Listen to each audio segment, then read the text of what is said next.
Bonjour et bienvenue sur le podcast Le Yoga en vous. Je suis Bérangère, professeure de yoga à Caen et en ligne chez Béré Yoga. Ici, je vous propose des réflexions et des conseils pratiques pour intégrer le yoga à votre vie quotidienne, mieux comprendre ses bienfaits et vous reconnecter à vous-même avec bienveillance. Bonne écoute! Hello et bienvenue dans ce nouvel épisode du Mini Yoga en vous. Aujourd'hui, j'ai envie de te parler d'une question qu'on se pose souvent à propos du yoga, et peut-être même que toi aussi tu te l'as déjà posée. Quand on pratique le yoga, il y a souvent un moment où on se demande est-ce que le yoga peut remplacer le sport ? Est-ce que ça suffit pour prendre soin de son corps ? Est-ce que ça muscle vraiment et suffisamment ? Est-ce que c'est assez physique ? Mais parfois, au contraire, il y a certaines personnes qui se disent oui, mais bon, le yoga, c'est quand même un peu trop doux pour être vraiment efficace. Alors aujourd'hui, j'ai envie qu'on regarde cette question ensemble. Et tu vas voir que la réponse n'est pas aussi simple qu'un oui ou qu'un non. Parce que le yoga ne travaille pas seulement les muscles. Quand il est pratiqué d'une certaine manière, il agit aussi sur quelque chose de beaucoup plus profond dans le corps. C'est la manière dont il s'organise et se soutient. Et ça change beaucoup de choses. D'abord, il faut comprendre une chose importante. Le yoga, à l'origine, n'est pas une pratique sportive. Le yoga est une pratique beaucoup plus globale. À l'origine, c'était une pratique purement méditative dont le but était de parvenir à l'union en fait entre son ego et le grand tout. On appelle ça le samadhi, notamment dans les Yoga Sutras. Et c'est seulement récemment en fait que la partie plus sportive, toutes les postures ont été ajoutées. Mais je voulais te dire en fait que le yoga, c'était une pratique beaucoup plus globale que simplement des postures. Le yoga agit sur le corps, sur la respiration, sur le mental et même sur la manière dont on vit au quotidien. Et donc si on regarde simplement la question sous l'angle du sport, on risque déjà de passer à côté d'une partie de ce que le yoga peut apporter. Mais ça ne veut pas dire pour autant que le yoga ne travaille pas le corps, bien au contraire. Quand on pratique le yoga régulièrement, on développe de la mobilité, de la stabilité, de la force, de la tonicité, de l'équilibre, de la coordination. Mais il y a aussi quelque chose de beaucoup plus subtil qui se met en place et ça, on en parle assez peu. Quand les postures sont pratiquées en respectant la physiologie du corps humain, le yoga permet au corps de retrouver son aplomb, c'est-à-dire une organisation où les différentes parties du corps s'alignent de façon juste. Donc quand on est debout par exemple, le fait d'être sur son aplomb, ça va être en fait déjà de bien placer les pieds, écarter la largeur des hanches, parallèles, et puis de placer son bassin en fait en antéversion pour avoir les épiniliaques sur le même plan que l'os du pubis, ce qui va permettre en fait d'avoir le dos bien placé, d'être aligné avec les oreilles au-dessus des épaules, des hanches, des genoux, des chevilles, d'avoir le poids du corps sur les talons. Et du coup, être sur son aplomb, ça permet de bien placer la colonne vertébrale notamment, de pouvoir respirer correctement, de bien digérer, que tout fonctionne en fait dans le corps correctement. Et d'ailleurs, donc, comme je vous le disais, le placement du bassin est essentiel. Dans mon enseignement, j'insiste beaucoup dessus.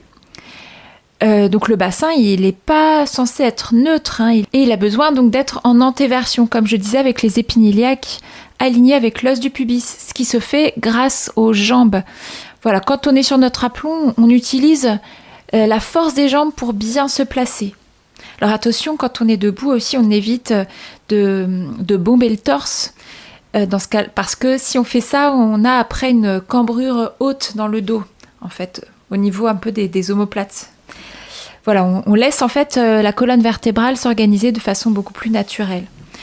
Et quand le corps retrouve son aplomb, eh bien, il y a quelque chose de très intéressant qui se produit. Le corps commence à s'appuyer sur une force plus profonde qui n'est pas simplement musculaire.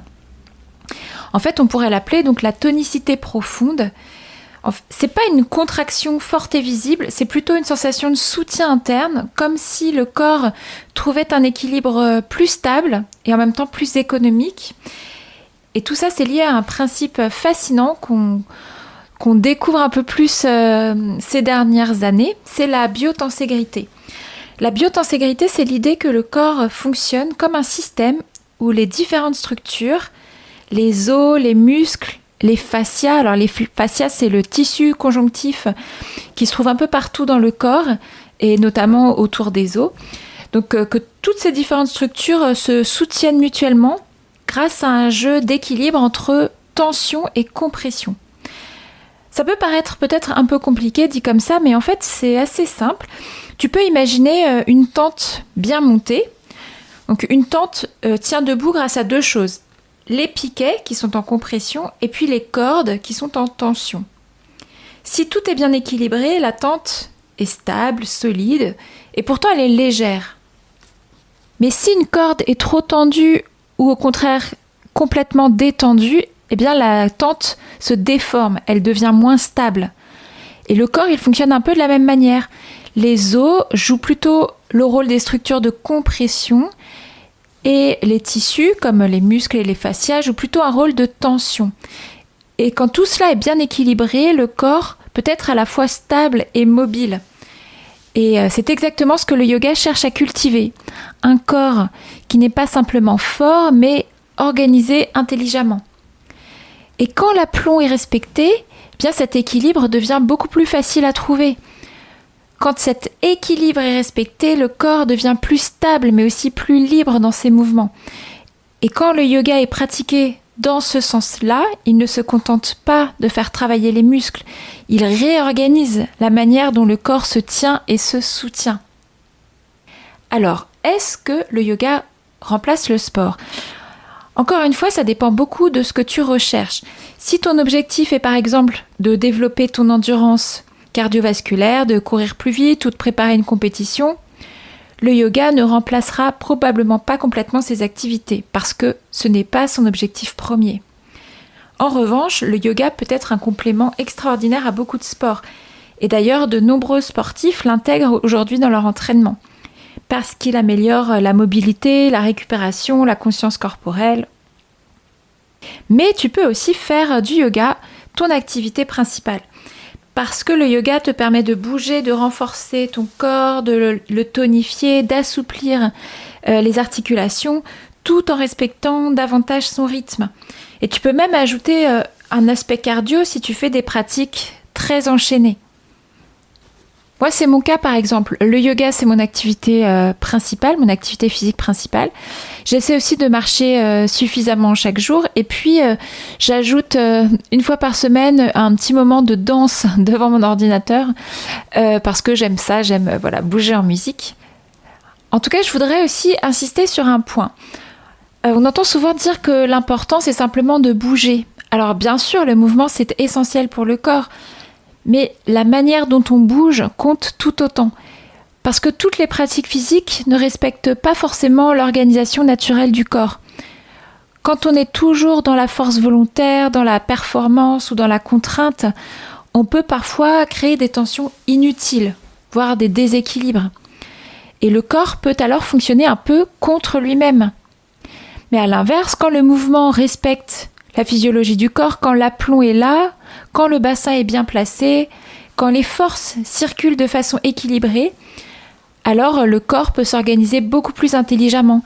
Et c'est là que le principe de biotenségrité entre vraiment en jeu. Les différentes structures du corps se soutiennent les unes les autres. Les tensions se répartissent. Les appuis deviennent plus efficaces. Et le corps peut alors développer cette fameuse tonicité profonde dont je parlais tout à l'heure. Donc il y a une force moins visible mais beaucoup plus durable. Et donc en conclusion, peut-être que la vraie question n'est pas seulement le yoga peut-il remplacer le sport, mais plutôt est-ce que ma pratique m'aide à respecter et à soutenir l'organisation naturelle de mon corps ? Parce qu'un mouvement qui respecte cette organisation peut devenir un véritable allié pour la santé. Et c'est exactement ce que le yoga cherche à cultiver.